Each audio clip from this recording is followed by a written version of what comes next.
Fala galerinha, sejam muito bem-vindos aqui a mais um vídeo e nesse vídeo nós iremos falar sobre as 3 coisas que não podem faltar no seu cronograma de estudos.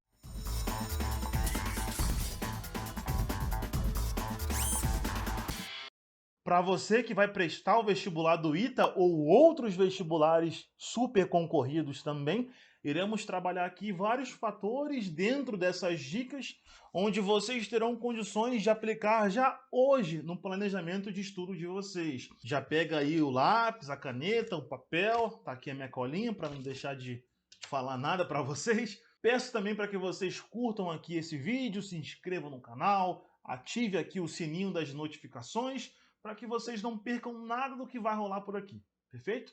Vamos então ao primeiro fator que não pode faltar no seu cronograma de estudos. O primeiro fator é a revisão inteligente, é revisar de forma inteligente. Como assim, Fernando? Bem, na minha época de cursinho, eu usava 2 coisas para conseguir revisar de forma inteligente. A primeira coisa era sublinhar com prioridade. Como assim? Eu costumava estudar segunda, terça e revisava na quarta. Estudava quinta, sexta e revisava no sábado, por exemplo. Na quarta-feira eu revisava o que eu estudei na segunda e na terça. E no sábado eu revisava o que eu estudei na quinta e na sexta. Perfeito? E aí, quando muitos alunos fazem isso, né, cara, de forma errada, é começar a ler na segunda e na terça, por exemplo, e aí eles falam, putz, isso aqui eu vou querer revisar, isso aqui é importante, vamos continuar aqui, isso aqui também é importante. Eles não marcam. Então, na revisão, eles têm que voltar nos livros, voltar no caderno e garimpando palavras ali para saber o que tinha que revisar.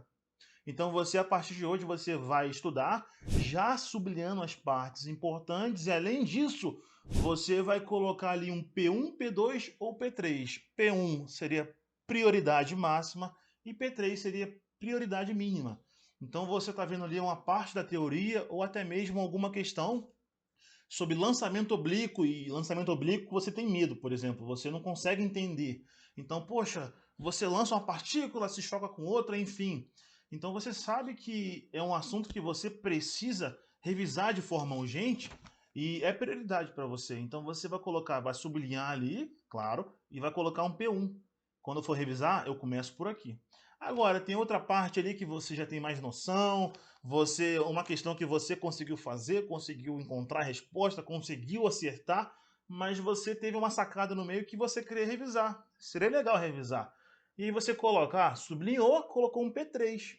É prioridade mínima. Na revisão, pessoal, você vai seguindo as prioridades. Opa, abriu o livro. Sublinhou, P1, opa, veja primeiro. Depois P2, depois P3. Perfeito?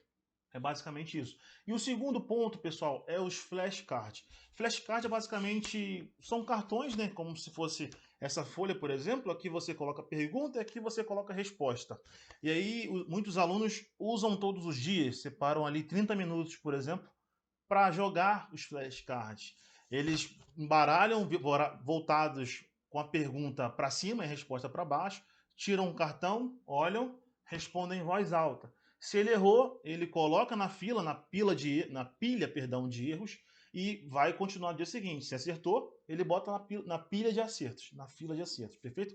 Eu, quando fazia flashcards, eu preferia já, enquanto estivesse estudando, eu sublinhava e passava para flashcard. Sublinhava e passava para flashcard. Sublinhava e passava para flashcard. Lá na quarta-feira, quando eu for revisar, eu já nem olho mais o livro e o caderno. Eu vou direto olhar os flashcards. Com essas 2 formas, sublinhar com prioridades e usando os flashcards, eu consegui otimizar a minha revisão. Perfeito? Segundo fator que não pode faltar no seu cronograma de estudos é o mapeamento de questões. Como assim? Eu, por exemplo, vamos lá, eu estudava matemática na segunda, na quarta e na sexta. Na segunda-feira eu conseguia fazer 30 questões, 30 exercícios. Na quarta-feira eu estudava menos tempo, fazia ali 10 questões. E na sexta-feira fazia 10 questões. Eu anotava, ó, na segunda eu fiz 30, na quarta eu fiz 10, na sexta eu fiz 10 questões.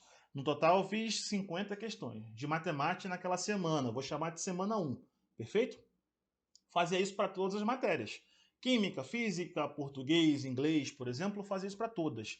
E eu mapeava. Semana 1 eu fiz 50 de matemática, 40 de física, 30 de português, enfim. Aí, pessoal, eu usava isso como um parâmetro para saber no que eu deveria melhorar na semana seguinte. Já deixo claro que então, pessoal, você consegue pegar a ideia de que o seu cronograma de estudos não vai ser completamente estático. Toda semana você vai ter que dar mais um gás em uma matéria, naquela matéria que você estava pior na semana anterior. Então, por exemplo, 50 questões de matemática. Aí eu fazia a mesma coisa para a semana 2. Poxa, semana 1 eu fiz 50, semana 2 eu fiz 15. Opa, eu sei que tem alguma coisa estranha ali com relação às questões que eu estou resolvendo em matemática. Física você fez na semana 1, 40, na semana 2, 37. Está na média, né? Só que repara, por exemplo, que em matemática você caiu muito. Caiu muito o número de questões em matemática. Então você sabe que na semana 3 você vai dar uma atenção maior para matemática, perfeito? E você, cada semana, você vai comparando a semana seguinte com a semana que você está, perfeito? Faz essa comparação, porque, é claro, é um parâmetro só. A gente vai fazer outros vídeos aqui sobre outros parâmetros para você conseguir saber se você está indo bem ou mal na matéria. Mas isso aqui é um dos parâmetros que você pode usar. Eu usava esse, perfeito? E o terceiro fator que não pode faltar no seu cronograma de estudos, pessoal, é o que eu chamo de tempo coringa, tempo extra, assim, se ficar melhor para você. Como assim? É aquele tempo onde você sempre vai colocar a maior urgência. Então vamos supor que quinta-feira das 8 às 10 e sábado das 7h30, 9h30 são os meus tempos coringas. Pode ser final de semana também, pessoal, tudo bem? São os meus tempos coringas. O que eu vou colocar ali? Eu vou colocar sempre a matéria que eu estou mais urgente, eu preciso. Como eu falei para vocês no segundo fator, você consegue saber qual matéria você precisa melhorar na semana seguinte. Você tendo um tempo coringa, 4 horas por semana que seja, você vai encaixar essa matéria ali. Você pode encaixar outra coisa também. Eu, no meu tempo coringa era terça-feira ali, das 9 a meio-dia, por exemplo. Tinha 3 horas ali. Não separava, deixava o tempo em branco. Eu sempre colocava ali uma coisa que eu estava precisando mais. Colocava uma redação, por exemplo, colocava um simulado de português e marcava o tempo. Mas o que eu indico que você faça é colocar ali exercícios da matéria que você está mais fraco. Perfeito? Então, tempo coringa, você vai colocar ali exercício da matéria que você está mais fraco. E é importante também, lembra lá do ponto 1 da revisão de forma inteligente? Vamos supor, pessoal, que vocês separaram 4 horas na quarta-feira, lembra? Estuda segunda, estuda terça e quarta-feira você revisa. Vocês separaram 4 horas para revisar.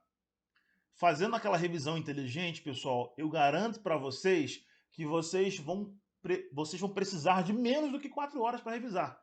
Não está revisando aleatoriamente, você já tem uma sequência para que você consiga revisar com otimização do tempo. Então vamos supor que você marcou 4 horas e aí você gastou 3 horas. Gastou 2 horas, por exemplo, para revisar.